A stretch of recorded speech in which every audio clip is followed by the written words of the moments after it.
From Governor's Comedy Club in Levittown, this is Sports Bash, presented by TicketBash.com. TicketBash.com, where memories are made affordable and where you'll never pay a service fee.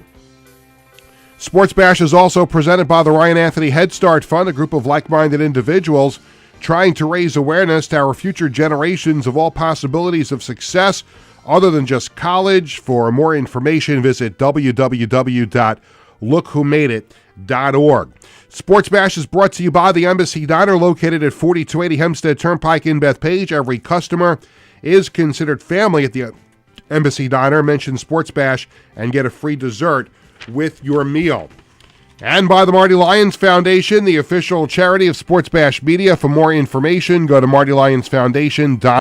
Of Sports Bash, 516-465-3990, the number to call. Sorry if you tuned in yesterday. We were not on. I was on a little bit of an excursion. I'll tell you a little bit about that later on in the show.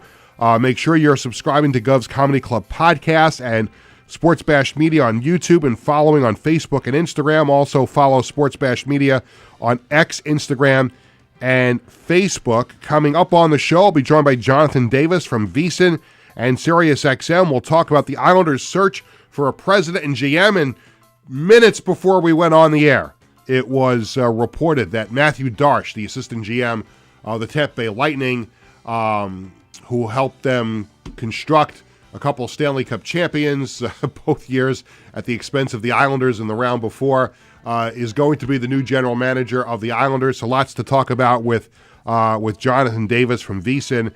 That's coming up. We're going to have Stump the Wiz, and we'll have This Week in Sports History. You hear underneath me a little Billy Joel, an angry young man. And you're saying, Peter, I watch the show all the time. You always open up with Joe Satriani's summer song. Why are you opening up the song with Billy Joel? And there's a very, very good reason for that. Obviously, the name of the show is Sports Bash, but as you know, from time to time, we kind of like venture off into other subjects in music, and especially Billy Joel is one of them. And I always make sure that one of the rejoins is a Billy Joel song. Tony and I talk about it all the time.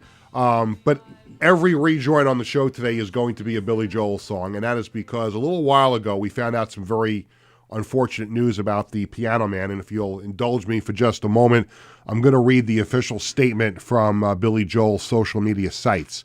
Billy Joel has announced that he will be canceling all scheduled concerts following a recent diagnosis of normal pressure hydrocephalus. I don't know if I'm pronouncing that correctly, but I gave it a good shot. Shortened, it's called NPH. The condition has been exacerbated by recent concert performances, leading to problems with hearing, vision, and balance. Under his doctor's instructions, Billy is undergoing specific physical therapy and has been advised to refrain from performing during his recovery period. Billy is thankful to the excellent care he is receiving, and he is fully committed to prioritizing his health. He is grateful for the support from fans during this time and looks forward to the day when he can once again take the stage. And here's a quote from Billy: "I'm sincerely sorry to disappoint our audience, and thank you for your understanding." So just from a concert perspective, everything through 2026, and that includes the 3 concerts in stadiums here in the New York metropolitan area that were scheduled for this summer at MetLife Stadium, Yankee Stadium, and Citi Field. I thought about how I was going to talk about this, and obviously, health clearly is the most important, aspect of this. And if you're a fan of Billy Joel, if you're a friend of Billy Joel, if you're a member of Billy Joel's family, this is a very, very difficult day. And this is probably a day that might have been, inevitable, going as far back as New Year's Eve. And I think I've told the story on the show. I went with my family to Billy Joel's concert on New Year's Eve at UBS Arena, and there was a moment, and we were sitting alongside the stage, middle up. We were in a suite, right alongside the stage, and from afar, when the piano was turned a certain way, I could see Billy's hands shaking a little bit. Tony and I have talked about this on the show before. And I wanted to make sure I knew what I was looking at. So the next time the piano turned around, I made sure I looked up at the video screen, the big, center hung scoreboard at UBS, and you could see the same thing. As maybe it was just the emotion of New Year's Eve. I mean, I'm not a doctor. I don't know what would lead somebody to do that. And then we found out the Mohegan Sun, concert that he did. He fell at that concert. And then he had to postpone some shows, and he was going to pick up the concert tour again in July, I believe it was, or June or July. June, yeah. It was June, right? So, and now we get this word today. And look, when you're talking about, a brain condition, I mean, it's one thing if you're sick, you have a cold, you have a sore throat. Musicians, groups, comedians have postponed concerts before. They got the sniffles. They've got maybe they a broken bone in their hand from side, whatever it might be. When you start to talk about something like this, well, this is serious. So, I think it goes without saying. People watch the show. People who know me, people who have watched the show and heard me on other outlets, my affection for Billy Joel. He is my favorite musical artist ever. That will never change. Doesn't matter if someone comes along, a new artist, whatever it is. Billy Joel will forever be my favorite musician. But as a diehard fan of his, as much as I would love to see him perform again, and I've been very, very lucky in my life. I've seen him 21 times. Most recently, that New Year's Eve show at UBS Arena. But obviously his health is the most important thing right now. So I just wanted to make sure I opened the show by sharing that news that broke a little while ago. And just on behalf of myself, my family, everybody here associated with the show, from every Billy Joel fan all over the world, to the Piano Man. Get well soon, Billy. Your health is way more important than performing in front of, 60, 70,000, even 20,000 people in an arena. So the most important thing right now, and he's 76 years old. It's one thing to have something like that. Again, I'm not a doctor, so I don't know if it's any different if you're 76 or you're 26. But the most important thing here now is for Billy Joel to get healthy. Because he's got young children, he's got a wife, he's got a family. Obviously, he has an older child as well. But the most important thing for him right now is to be able to live life to its fullest, enjoy whatever, and we hope, listen, that Billy Joel is on this planet for a long, long, long, long time.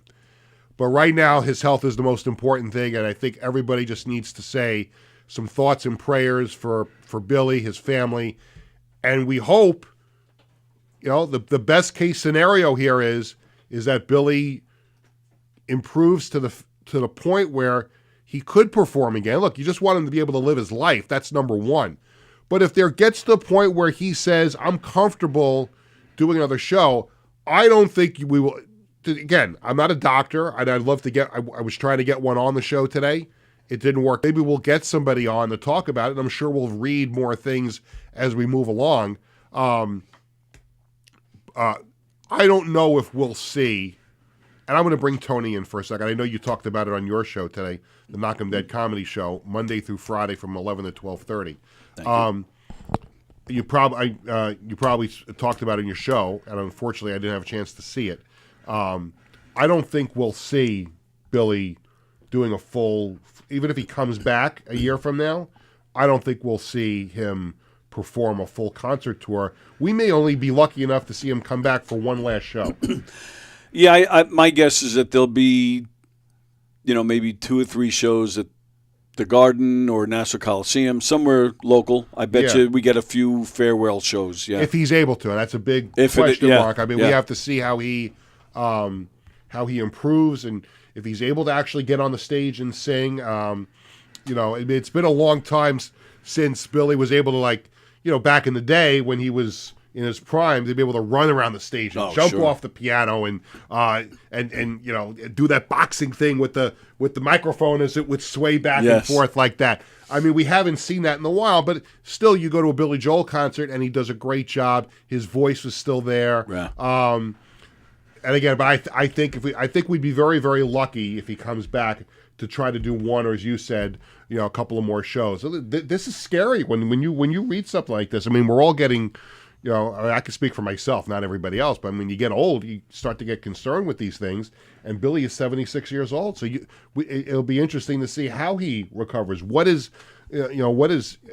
lies ahead for him in terms of all this? Well, yeah, especially in his case when you have his money. You start to realize there are other things more important, and he doesn't have to work. I wouldn't be surprised if he, says, all right, I'm going to stay home with my family now. Yeah. So and I would think also, listen, nobody's going to turn down the gate of a sold-out show at the Garden or UBS or Yankee Stadium, Citi Field, whatever it is.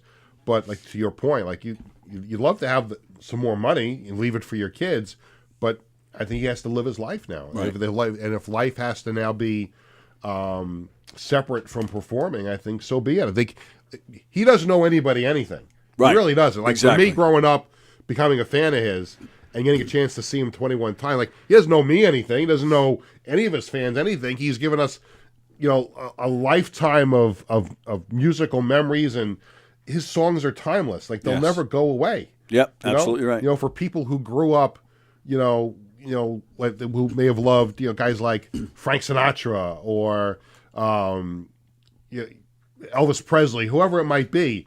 I mean, those songs live on. His songs will live on forever.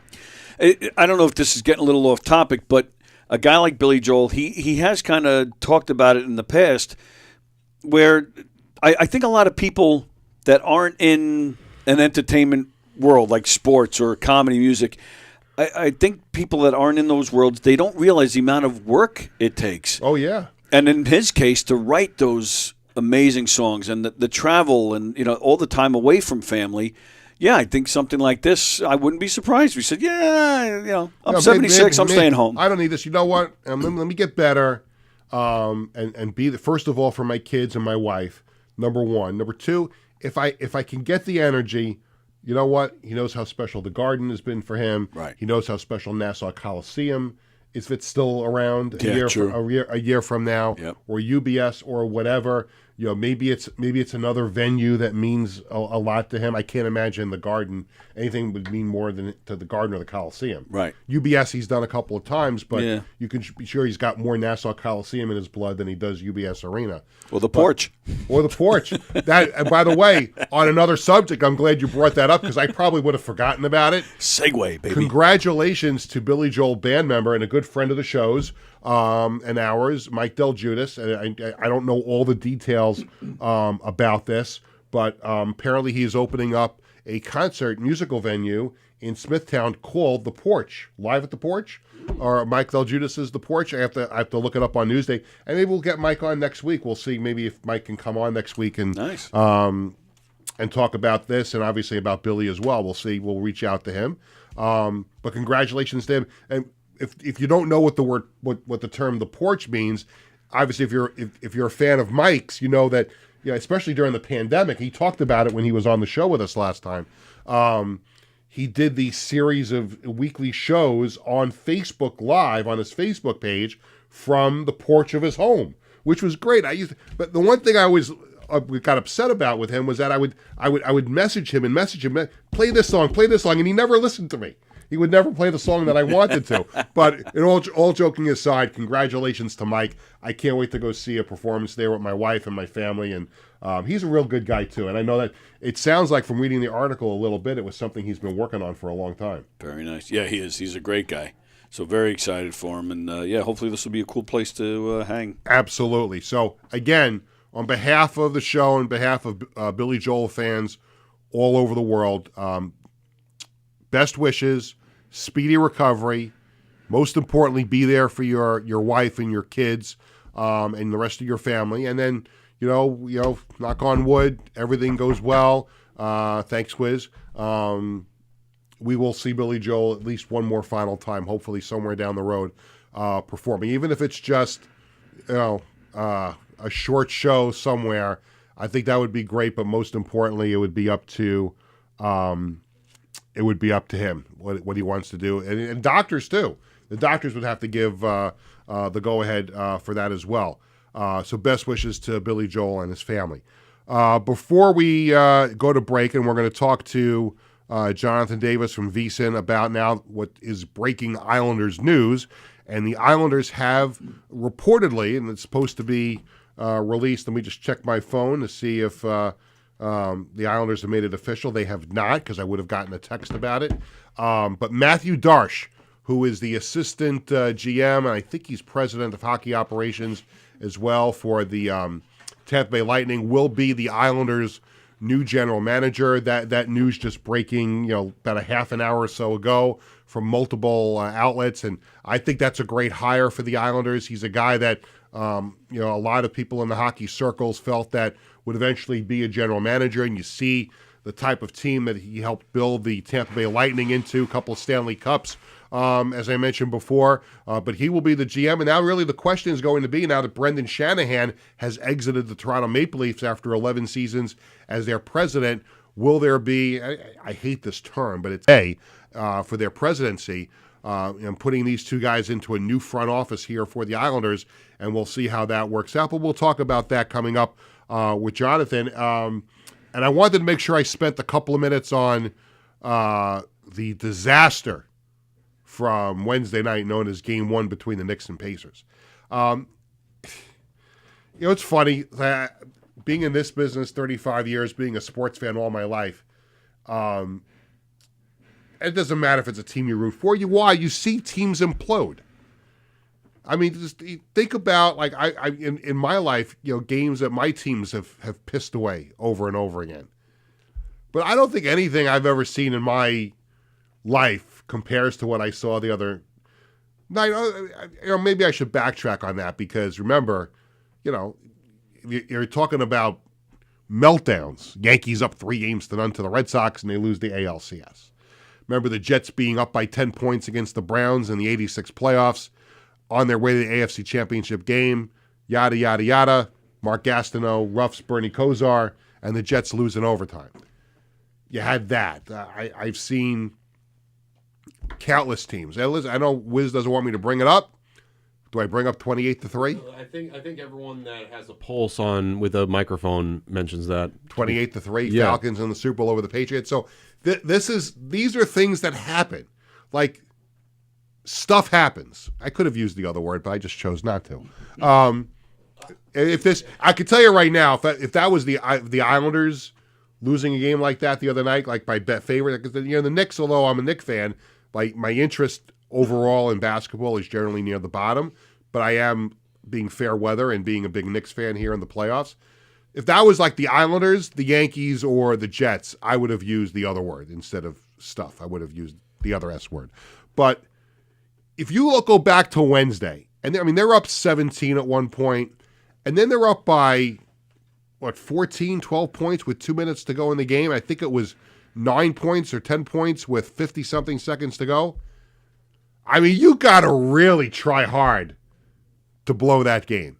I think about all the things that had to have gone wrong for the Knicks to lose that game. Like, I got to imagine, I'm not a gambling person, but I got to imagine with 2 minutes to go in the game, the odds of the Knicks losing was probably like 1 or 2%.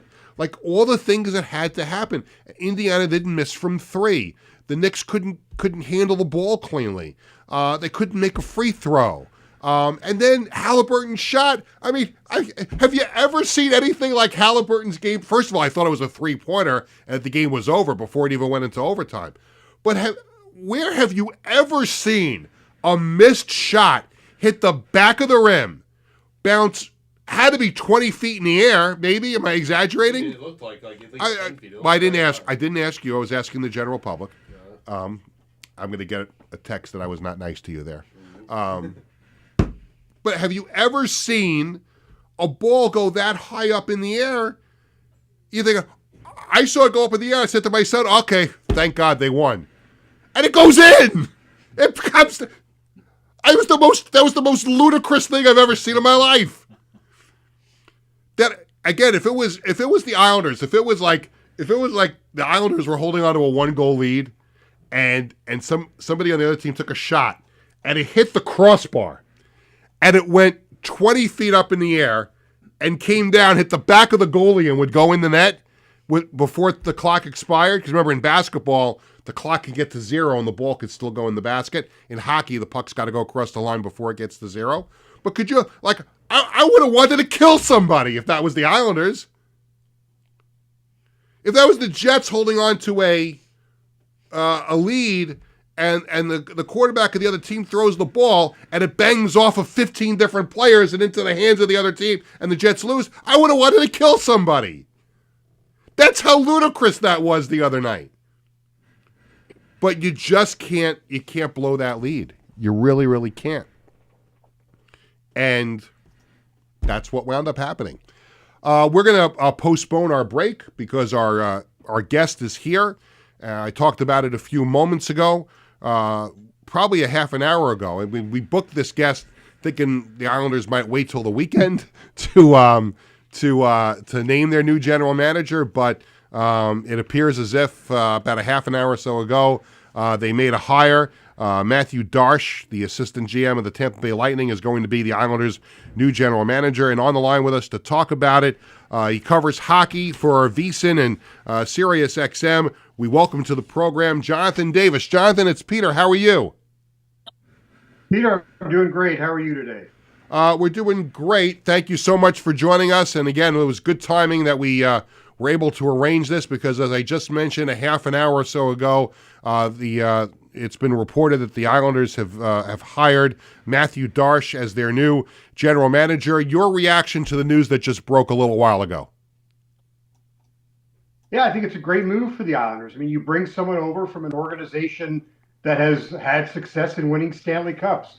He hasn't sat in the GM's chair, but he's had a chance to learn from some very good people out there. And, I think that, where the Islanders have been, I just think the idea of bringing in someone who has been with someone that's won before to take some of what he has learned from a winning organization, like I think it's a much better hire than someone like Mark Bergevin.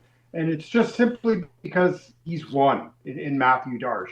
And I think that, I would not be surprised if Brendan Shanahan does come over, whether it's a president's role or some other role, to work alongside Darsh, just to have someone who has experience. And, you look at what Shanahan did in Toronto, he left the organization better than when he got there. I think it's 8 of 9 years, or was it 9 years in a row that they've made the playoffs. So overall, I like the direction of what they're doing in the front office with the New York Islanders. Yeah, when it comes to Darsh, Jonathan, I felt like, and this is no disrespect to Lou Lamoriello, but obviously he was getting up there in age, and you almost, if you're in the Islanders situation, you've got to fill seats in your building. You've got unhappy fans who do not like the direction of the team. The team has gotten older. The core of the team has gotten older. It almost begged for just a younger mind to run the Islanders, to reshape this roster, get it younger, get it faster, get it more in line with some of the other top teams around the National Hockey League. So when you started to dive into the Islanders looking for a new GM, does this check all the boxes for them? I mean, you mentioned, obviously, as I did before, Darsh being a part of 2 Stanley Cup teams with Tampa, but it almost checks all the boxes. I guess it does check all the boxes with what the Islanders really needed, and that was to get younger and faster, and that includes in the front office. I would agree. I mean, I think that, look, Lou had a nice run prior to, in his days in Jersey. I'm not sold on what he necessarily did in Toronto, but overall, I mean, you can't, Lou's resume is a very impressive one. But I think they needed a younger and fresher approach to things. I mean, Lou's MO was that he wasn't going to make a deal unless he truly felt that this team had a chance to win it all. And I think that, in theory, that it does make more sense than not. But, I think that it would have maybe helped the locker room if they could have made some cosmetic changes to the roster. Look, ultimately for the Islanders, Matthew Barzal needs to be better, and health was an issue this past year, but I think it's been some mixed reviews. This is the player that this organization is building around, and he needs to put himself in the elite category, and I don't think he's there yet. He has the potential. He made it clear when he re-signed with the Islanders that this is an organization that he really likes and sees he likes the group, but the group, as a whole, I mean, they are one of the least exciting teams to watch. Yeah. And hopefully Matthew Darsh can find ways.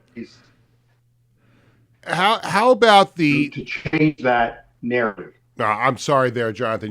The audio was breaking up. I didn't mean to interrupt. My question was going to be, when you look at the Darsh hire, and now Brendan Shanahan is going to interview, with the Islanders, and it kind of looks like it's almost a forced shotgun wedding. And I'm wondering if the Islanders spoke to Darsh about Shanahan coming in and vice versa.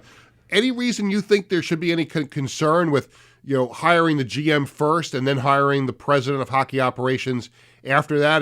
Do you think that's too much about anything else, that shouldn't be a problem? I think, look, the issue with Shanahan was they didn't know what his status was going to be. And I think for the Islanders, ultimately, this is something in Darsh's case that is, hey, this is a long-term marriage. Mm-hmm. And I think that, the GM in many ways is going to shape the way this team looks. And I think Shanahan may be there more to lean on for some expertise, but Shanahan was never going to come in as the GM anyway. So I don't think it's necessarily a problem. I think really for what Matthew Darsh, what lies ahead for him is just, you've got some questions about, what are you going to do internally? Like I like some of the pieces. I love where the Islanders are in goal. I like their blue line. I think they're in a really good spot there. For me to be a cup contender, you need to have an elite goalie. You've got to have a Norris Trophy caliber defenseman, and you've got to be strong down the middle. You need two elite centers. I'm a big Bo Horvat guy. Matthew Barzal needs to take another level and step up. But then there are a lot of supporting pieces that need to be better. And I know, like, they were counting on Anthony Duclair this past year. He was dealing with injuries that he never recovered from. It took away from the most important part of his game, speed. I think there are some better pieces. Like, I think Lou's big mistake, one of his mistakes was the Pierre Engvall signing. I mean, I know, yep. Just talking to some people in and around that signing, like, Engvall was shocked. Yeah. Like, no one was offering him that kind of money. And that was one that kind of surprised me. So I think that, they need to help build the support pieces around this team, with a 27-year-old Barzal, a 30-year-old Bo Horvat. And then, what do you do with a guy like Kyle Palmieri, who's does nothing but score? But the bottom part of this lineup needs to be better. Right. I think when you talk about some of the older players, I think you almost have to consider, and this is why you bring in a younger general manager with a new voice, is that you have to start, making some room for some of these up and coming players that are in your system, whether it's a Danny Nelson or it's a Cole Eiserman or some of these other guys that are in juniors and colleges right now that may have a chance. I mean, the last thing the Islanders want to do now is lock up more veteran players from this core and stunt the growth of the players that are coming up behind them. No, absolutely. And so you take a look at where they are with some of their contracts here. They've got what Maxim Siplikov has got. He's an RFA. I think that's a guy that you're going to retain. Yeah, Simon I liked him. I thought he had a pretty good first year in the NHL. I liked his game a lot. I did too. And you got to decide what are you going to do with Simon Holmstrom. There's another RFA. You've got $7 million left with Anders Lee in 1 year. So Pajot, who's got 1 year left on his deal. I just, I look at the division and, to be again a team that's going to make noise during the regular season, and to me they're just not built to make a long playoff run, as we're seeing once again. I'm not sure what to make of the Rangers. The Devils, are Jack, he is healthy, and I still think the Islanders are probably could be the third best team. Definitely, they could be the fourth, and who knows where Philadelphia is. I mean, they can. Matthew Darche has some work cut out for him. But what I will say for Matthew Darche is that it doesn't have to be done this coming season, guys. Right. Like, I think I would coming in. And Jonathan, again, the audio was breaking up a little bit. Let me ask you one last question away from the Islanders. Obviously, we're in the Final Four of the NHL. I just want to get your thoughts on the two series right now. In Florida, the defending champions are up 2-0 on Carolina. Dallas jumped on top of Edmonton 1-0. Give me your thoughts on both series so far and what we might see now going forward in the Stanley Cup Final in a week or so. Well, what we're seeing in the East, I mean, what's going on in Carolina is, I think 14 in a row that they've lost now in the third round of the playoffs.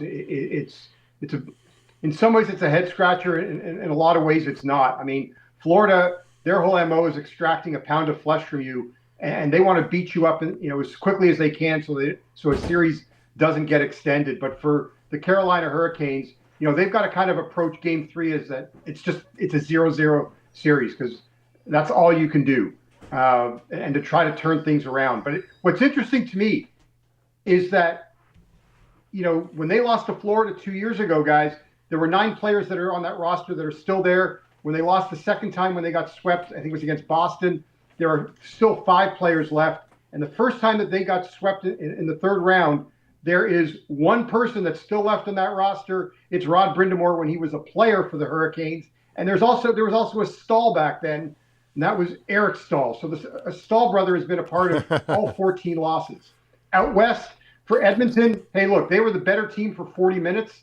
They know that if they can stay out of the box 5-on-5, they were better. This is a fantastic series to watch. I think we get to at least 6 games. Looking forward to tonight. And, hey, anytime you've got Connor and Leon on your side, you got a chance. But it's been impressive to see what Dallas has done. Jonathan, thank you so much for spending some time with me on the show. Obviously, a big hockey news. A couple of days here with the conference finals, and now with the Islanders naming Matthew Darche as their new general manager. Thank you so much for spending some time. We'll catch you again soon. All right, anytime. Thank you. Have a good one.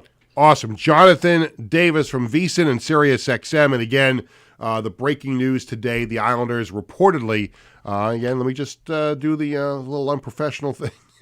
Check my phone while I'm doing the show, and let's see if I've got anything officially from the Islanders. No, it's still reports, but Matthew Darche will be the new general manager of the New York Islanders, and I imagine a lot of Islander fans, I know I'm happy about it. I'm sure others are going to share that same sentiment on social media. So here's what we're going to do, because we did not have the break because Jonathan was waiting. Let's go and we'll take a break right now, and we'll do that right now. Thank you very much. I was going to tell you to play Running on Ice. What a great job. So this is going to be the first break of the show with Running on Ice from Billy Joel, because we were going to talk about hockey, and there you go, Running on Ice. And again, best wishes to the Piano Man. When we come back, we're going to split the last segment into a couple of segments when we come back. How about Stump the Wiz next? Should we do Stump the Wiz next? Yeah, I think we'll do. We'll do Stump the Wiz. We'll then towel off after that, and we'll come back with the rest of the show in the third segment. So coming up next, a middle edition segment of Stump the Wiz coming right up after this. Hi, I'm Peter Schwartz. And I'm Vinny Tickets. We want to take a moment to talk about our fantastic sponsor, the Embassy Diner. Embassy Diner has been a beloved staple in the restaurant industry for over 50 years. And the great thing about it is when you walk through the door, you're not a customer, you are family. Every visit promises to be filled with warmth, love, and respect.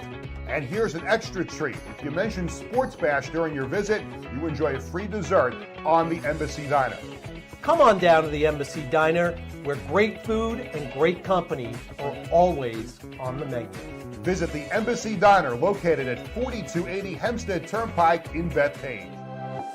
In 1982, the Marty Lyons Foundation began with a single heartfelt mission: to bring moments of joy and hope to critically ill children by granting wishes that make their dreams come true.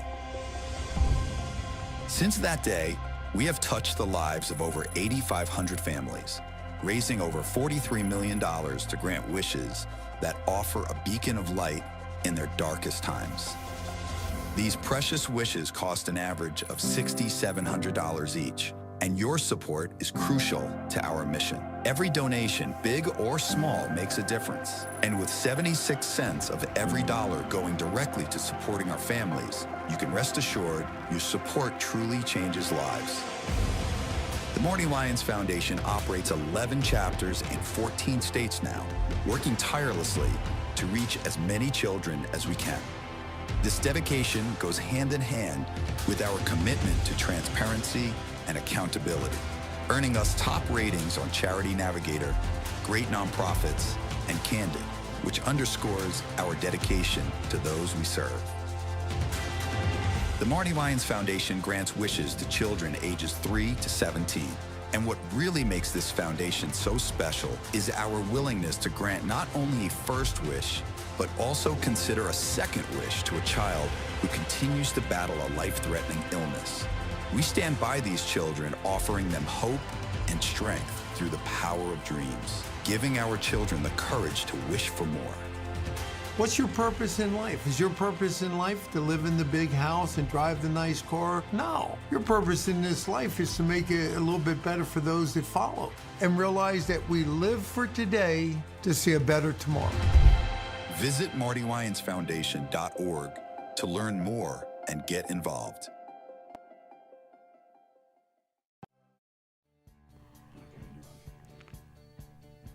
Welcome back to Sports Bash, presented by TicketBash.com. I'm Peter Schwartz. This segment of Sports Bash presented by the Ryan Anthony Head Start Fund, a group of like-minded trying to raise awareness to our future generations of all possibilities of success other than just college. For more information, visit www.lookwhomadeit.org. We welcome you back with a little My Life from Billy Joel. And again, as we talked about at the top of the show, a health issue for Billy, postponing all or canceling all concerts through 2026 as he attends to his health issues. Best wishes to him and his family. Thanks to Jonathan Davis from Vincent and SiriusXM for joining us in the last segment. We come back to you now with Stump the Wiz.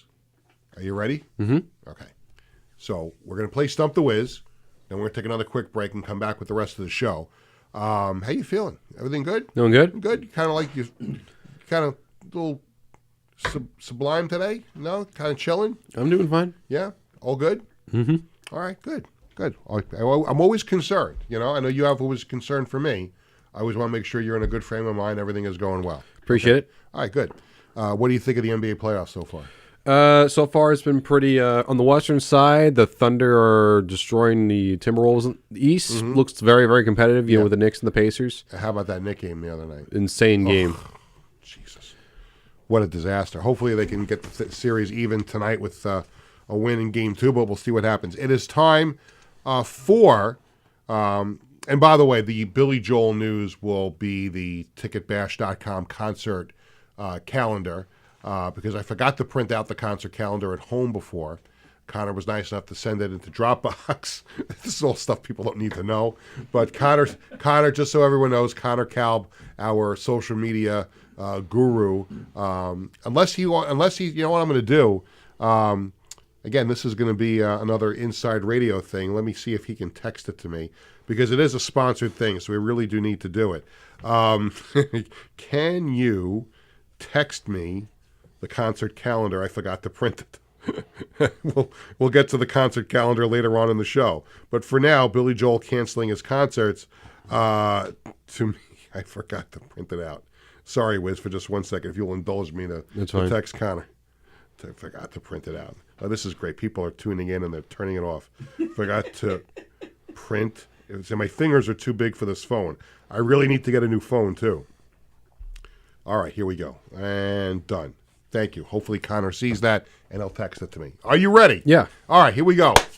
One of the great moments of the week here on Sports Bash is when we do Stump the Wiz. We ask you to DM your best sports trivia questions to Sports Bash Media social media channels. If we pick your question, you get a prize. Scott Feldman from Bayshore is our contestant today.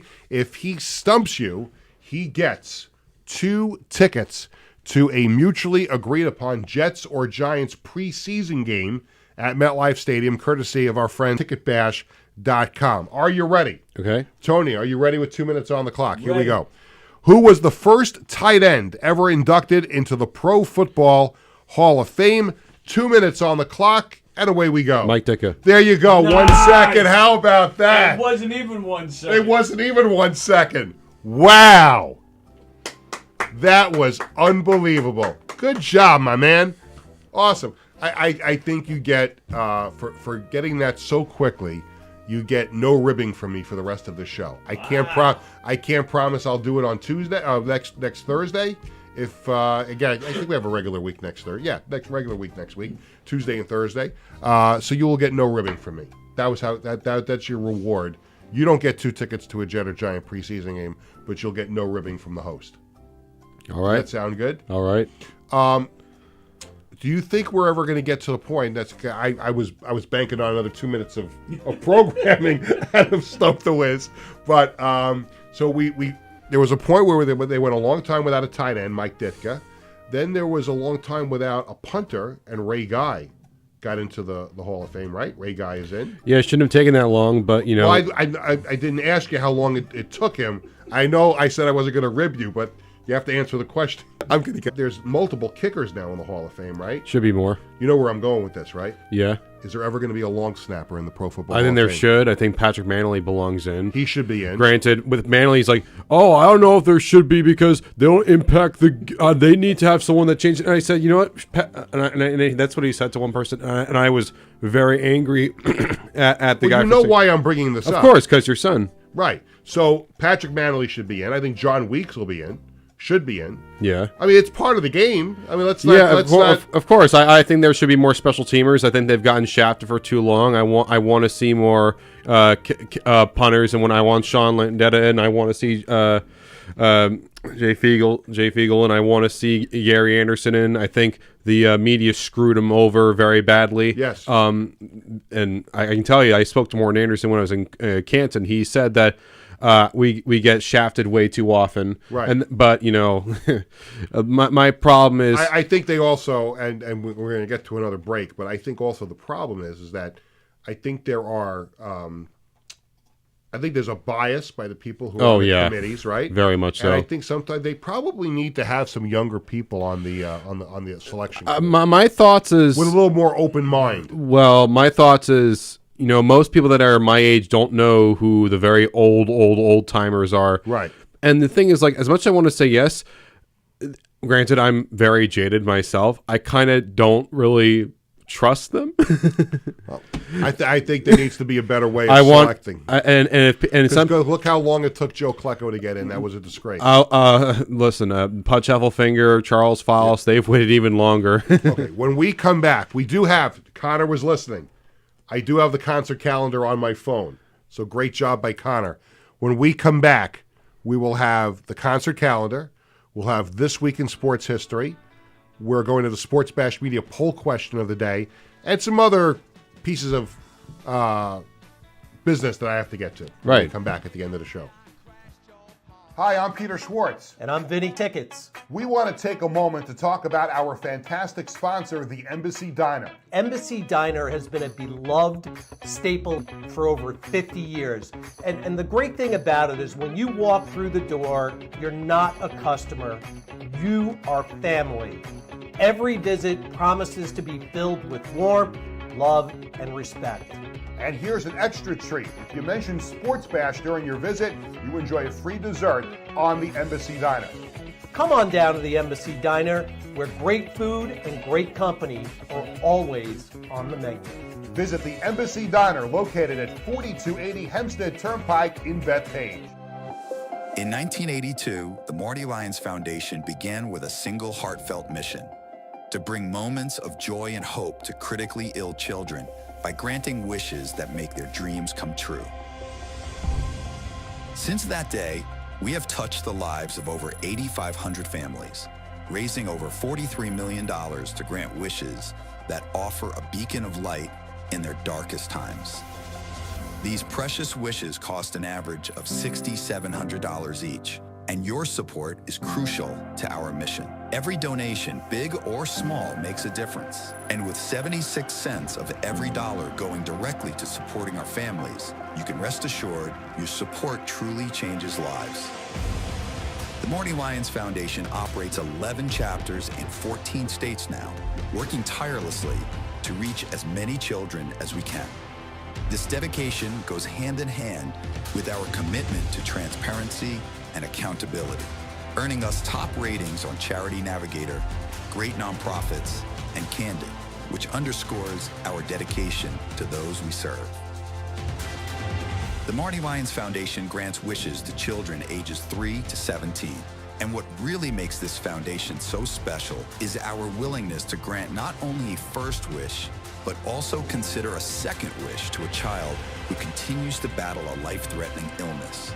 We stand by these children, offering them hope and strength through the power of dreams, giving our children the courage to wish for more.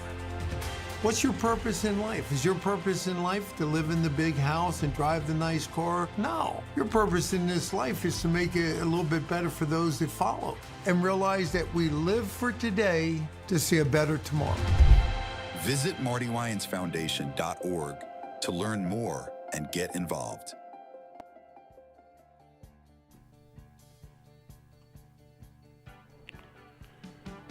Welcome back to Sports Bash, presented by TicketBash.com and the Ryan Anthony Head Start Fund. Peter Schwartz with you, 516-465-3990. The number to call here on the program. And again, we come back with a little Billy Joel. And again, thoughts and prayers, best wishes to the Piano Man on a speedy recovery. Do you remember Tony, the... Yes, I do remember Tony. Sorry. There's a joke I could say about the name Tony, but I don't want to be accused of being like prejudiced or anything like that. Oh, okay. I can get away with this. Absolutely can get away with this. Do you know why a lot of men are named Anthony? No. Because when they came from overseas, the sign said to NY, so Tony. Right. So that's why they named everybody Anthony. That was great. Yeah. That was my horrible... I like to think I'm funny once in a while, but I think that backfired. It's your show, man. Yeah, do whatever you want. That's it. It's not the Knock 'em Dead Schwartz show. It's Sports Bash, so Peter should probably stick to talking about sports and a little bit of music on the show, not... immigration or anything like that. We should probably now stay away because remember, some weeks ago, Wiz got in trouble for a certain wording of something that people are still talking about weeks later. So I should probably do myself a really, really good favor and not talk about those kind of things anymore. Anyway, I digress. It is now time for the TicketBash.com weekly concert and event calendar. And again, it's brought to you by TicketBash.com. Beyonce is at MetLife Stadium tomorrow night, the 24th. Comedian John Lovitz is performing at the Paramount Theater in Huntington tomorrow as well. Rapper Central C, I hope I pronounced that correctly, Central C or Central Key, I imagine it's Central C, is performing at Barclays Center on the 27th. You can get tickets for all these events and more at TicketBash.com. They offer no service fees, and they have the lowest prices around. Last segment, we were very, very entertained by Wiz, who got the question correctly in less than 1 second, and now another dose Wiz with This Week in Sports History. Well, in this week in 1991, the NFL agreed to expand to 30 teams, so that going from 28 to 30, with the addition of the Carolina Panthers and Jacksonville Jaguars, who entered the league in 1995, and they're over 30 years old. And while neither of them have a Super Bowl title to their resume, they've both been to the Super Bowl since the last time the Jets got there. No, the Jaguars have not been to a Super Bowl. Oh, the Jaguars. I'm sorry. The Panthers have been to two of them, though. Super Bowl 38 and Super Bowl 50. The Jaguars have never been to a Super Bowl. I confused the Jaguars with the Buccaneers, so I'm sorry. I apologize. Just because I'm still coming off that Tony joke. Yeah, ha ha ha ha. I will say this too. They when it comes to the Jaguars, they've been to 3 AFC Championship games. The Panthers have been to a number of NFC title games. With both the Panthers and the Jaguars, both went to the conference championship in their second year of existence, but both would lose to the Packers and the Patriots, respectively. Awesome. All right. Thank you very much for that. It is now time for the Sports Bash Media poll question of the day. We post a new poll question every Tuesday and Thursday on the Sports Bash Media X/Twitter page. And this is for Met fans, of which I am not, but I have 2 on either side of me, 3 of them at home, many in my family. And this question is for you. How concerned are you by Juan Soto's struggles so far this season? And we have 4 choices. Very concerned, somewhat concerned, mildly concerned, or not concerned at all. Wiz, I will start with you. Somewhat to mildly, I would probably say. You have to go pick one. Okay, somewhat. Mostly because, it's early in the season. You gave this huge contract, but I'll say this. It's also almost 2 months into the season. And yeah, he's not playing the level he was last year with the Yankees, but he's probably still getting his feet wet. I mean, who knows? I mean, I'm not going to hold that much against him because it's not like the Mets are outside the playoff picture. They're still a playoff team. Yeah. So I'm not really that concerned with it. Okay. Tony? Somewhat concerned. I'm not concerned about his play. I think he will pick it up. I am worried about his attitude and his mouth because if he blows it, I mean, Yankee fans already hate him. So if he turns the Met fans against him, then it's over. I have to tell you something. Not that I'm offended. I'm shocked that you would suggest that I'm angry at Juan Soto. You're shocked. I'm shocked. Yeah. Well, no, I'm just to me. Listen, and he was a big part of the Yankees going to the World Series last year. But it's not like he was a Yankee for 7 or 8 years. And I knew once the Yankees got him last year. You can go back and we can listen to I did not like the trade. I did not like the trade when they got him because I felt they gave up too much to get him. Yes, they did. And with no guarantee. And I knew right away there was no way they were going to re-sign him. And I knew that it was going to be the Mets. And I've been on record at the old show and when we started coming here through the playoff run that he's going to the Mets. I've heard you say it. He's going to go to the Mets. So, but you would have turned your back if you were in right field seats last week? No. You wouldn't have turned your back? No. Well, first of all, I don't sit in right field. Oh, sorry, GM Schwartz. Sorry. No, it's impossible to get those seats down there. I didn't mean no. I sit in crappy seats. I do. But you can't get those seats down there. Those are impossible to get. The judges' chambers, the bleacher creatures buy up all those tickets back there. Yeah. No, I would not have turned my back on him. I think it was funny. I think it would made for great theater when he came to the plate. But no, I don't. Especially, and also, you talk about Juan Soto's mouth.